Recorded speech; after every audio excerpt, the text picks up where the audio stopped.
How to buy Bitcoin on Cash App. Hey guys, in this tutorial, I'll be showing you a quick and easy way to buy Bitcoin on Cash App. You can buy Bitcoin for as little as $1 on Cash App, so let's see how you can do it. Open up your Cash App first, and then you are going to have to tap on the bank icon at the bottom left corner of your screen. Once you tap on it, from here you can just go ahead and select Bitcoin option from the money section. And once you tap on the money section right here on Bitcoin, as you can see, it also says that you can buy Bitcoin for as little as $1. Just tap on buy Bitcoin, select the amount that you want to buy, and then from there you can tap on deposit Bitcoin.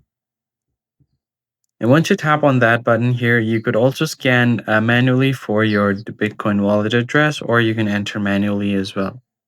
So once you've entered the amount, you could just tap on the withdraw, or if you have selected deposit, you could find the deposit button down below, and you should be able to buy Bitcoin via Cash App. And that's pretty much it. If you found the tutorial helpful, hit the like button down below and subscribe. I'll see you guys on the next one.